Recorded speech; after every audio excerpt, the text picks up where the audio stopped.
Now let's see how to configure delegation and forwarding. What about forwarding? I think we have seen this part of the default forwarders. We mean by this, we can use the default existed root name servers existed around the globe. They are global, and our DNS server can ask them normally to get the answer that it doesn't know to supply it to the client, because clients are asking for global domains that are not hosted, of course, inside the local resolver. So it needs to communicate with global domains. These global domains are formed into the root name servers, and they are existed by default within any DNS server that you have in your environment. So they could be communicated directly from your DNS server to get you the answer. Can it change this default behavior?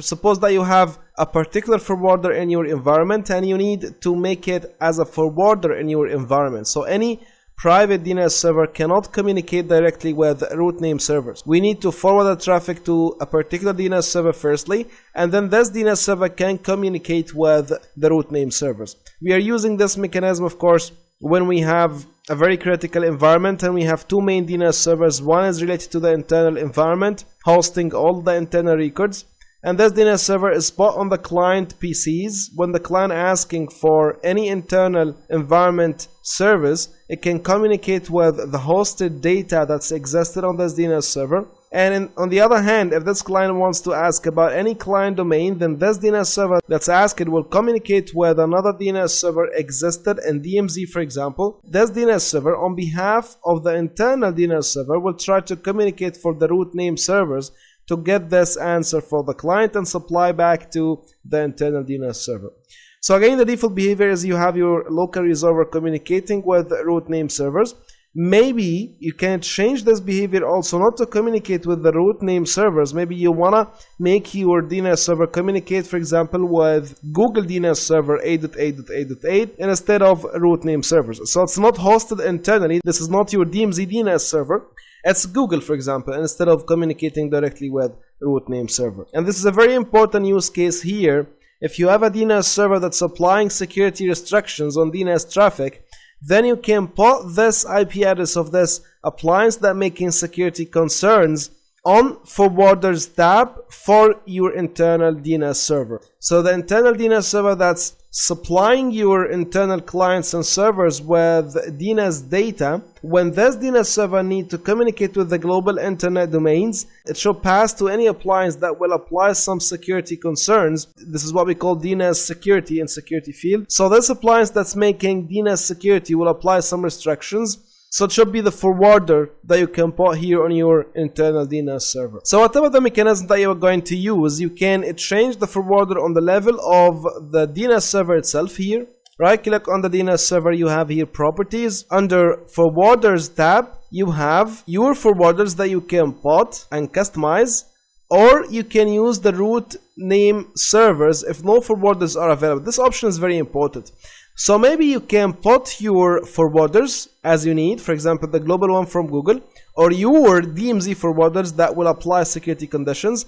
If these DNS servers are not available, so your clients will not get stuck. Why? Because you can choose this option. Use root hints if no forwarders are available. So here your DNS server will not depend on these forwarders if they are not available. They will go ahead and communicate with root name servers to get the answer for your clients. You can edit this list by clicking edit. Then you can put your forwarders. They will be checked one by one. The first one will be checked, then the second one, then the third one, and so forth. If the first one is not available, so check the second, and so forth. Alright? So this is the tab to put a general forwarders for all of your zones existed inside your DNS server for Microsoft. Of course, each vendor is working by its way, but the concept is unique. Forwarder is forwarder. Whatever the vendor that you are trying to configure this thing on, whether it's F5, Microsoft, Infoblox, Efficient IP, whatever the vendor is, because all of these vendors are trying to apply the standard. Alright, and here we are practicing tools because we need to have something to practice to grasp the idea of the standards, which we call forwarding. Alright, so here we have 8.8.8.8, and we have verified this in the first section of this operational labs when we started to use the trace option within DEG and see how the DNS traffic will be formed from the client to your local resolver, and then asking Google to get me the answer that we are asking for. Again, default forwarder here we can apply on the level of the DNS server itself. So any unknown resolving queries from the client will be answered using this forwarder. What if we need to put some conditional forwarders? These conditional forwarders are used to inform the DNS server if you have any query from a client related to this particular domain, then use this forwarder. If it does not exist inside the conditional forwarder, the domain that the client asks for, then you can use the default forwarder. And of course, if it's internal zone like test.local, then give the answer from the internal database, and in this case it will be authoritative answer.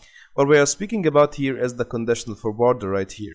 If we expand this one, we will not see anything because there are no existed rules. We can start to create some rules pointing to some domains that are not existed here, but they are existed inside some other DNS servers. So these conditional forwarders will be matched firstly before using the default forwarder applied on the level of the DNS server. On Fortinet FortiGate, we have a zone created here. Under network, we have DNS servers. We have here a zone called branch.fortinet.com. It's a primary DNS zone created here.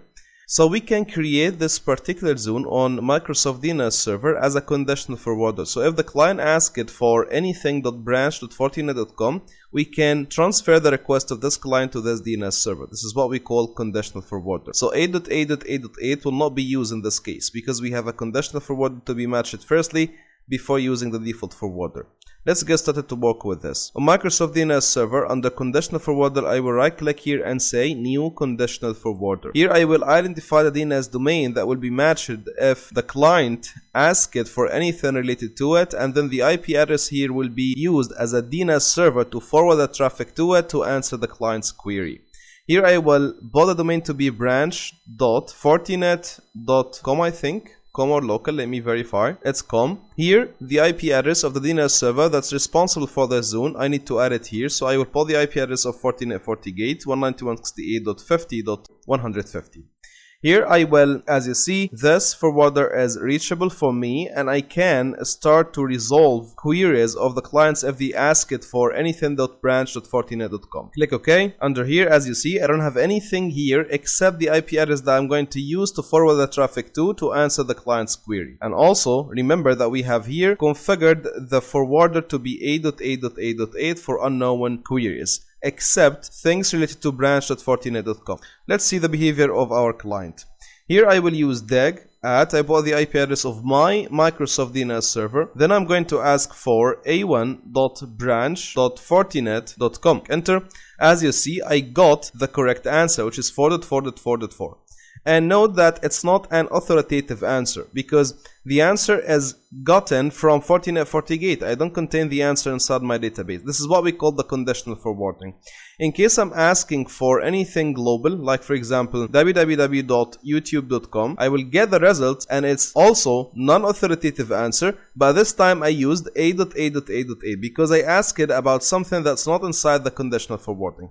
So firstly it will be matching the local DP, then the conditional forwarders, then the default forwarder if you didn't find anything matched before this final layer. So this is the idea of what we call by conditional forwarders. What about delegation? Again, delegation is a way of telling the client that the responsible DNS server that's eligible to answer your query is not me. I just have the subzone that you are asking for, but I have some records, some glue records for the DNS server that can answer your query. This is what we call a delegation zone. In our demo today, we have our main authoritative DNS server that should respond to the query as F5 Big IP DNS module, and the one that will contain the glue records that will refer to this authoritative DNS server, it will be Microsoft DNS. We will see how to create this pointer to the main authoritative DNS server, and also we need to verify that this zone that the client asks for is created here and clients can resolve from this DNS server directly before trying to resolve the same zone from Microsoft DNS server. Here is our F5 Big IP DNS module.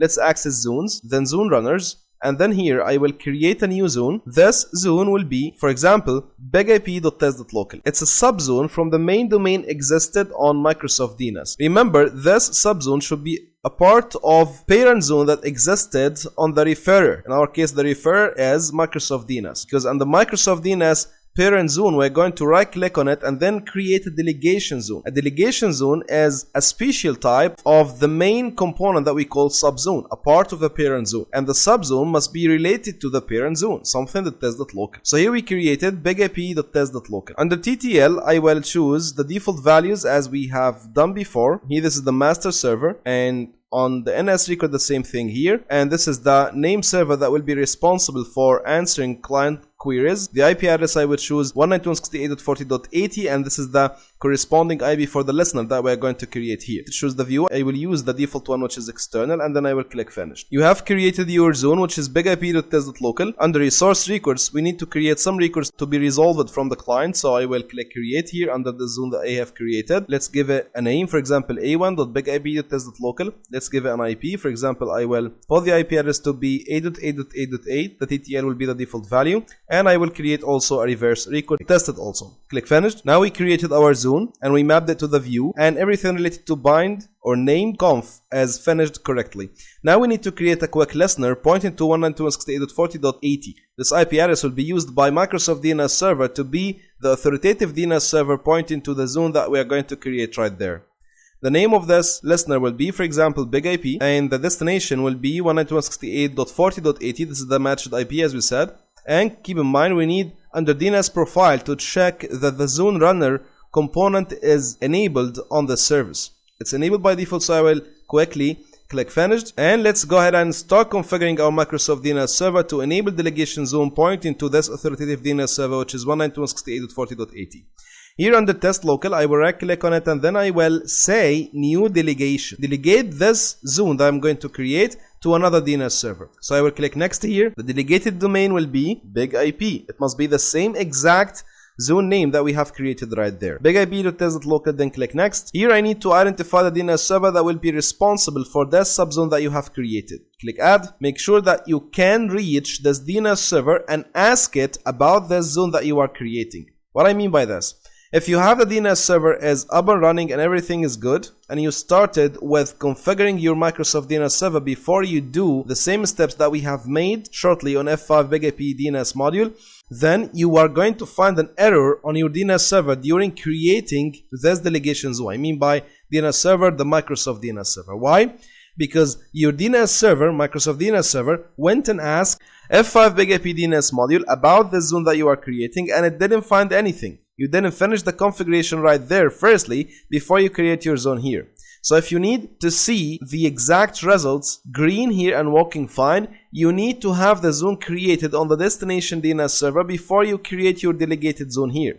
Why? Because this DNS server, during creation of the zone, will go and ask F5 bigip DNS about this zone that you are creating. So here I will put the IP address of my listener, which is 192.168.40.80, and then here I will add it. Click resolve. As you see, it resolved this DNS server successfully. Why? Because it went and asked for bigip.test.local and it found it, then it's okay. Click OK, next, and then finish. Then you have this zone created, which is bigip.test.local, and as you see, it's hidden or grayed out. Why? Because this DNS server that you are creating this zone under, it's not responsible for this zone. You cannot create records and you cannot directly answer queries of the client if he asks about anything related to this zone. There is another DNS server that's responsible for answering queries of the client. For this reason, it's grayed and it's not shown here under test local as a part of putting records inside it. And once you double click on it, you will not find anything except the glue record, the NS name server record that's pointing to this DNS server that's responsible for this zone. Let's go ahead and try to ask for this record that we have created, and I'm going to ask whom? I'm going to ask 192.168.10.10, not F5 bigip, of course.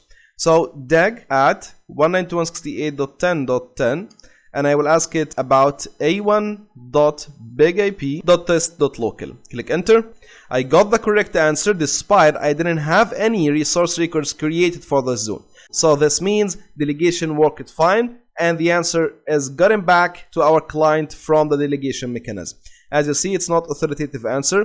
Recursion desired and recursion is available. So I went and asked F5 about this record that the client asked me, and then the result is given back to the client to the record that asked it for.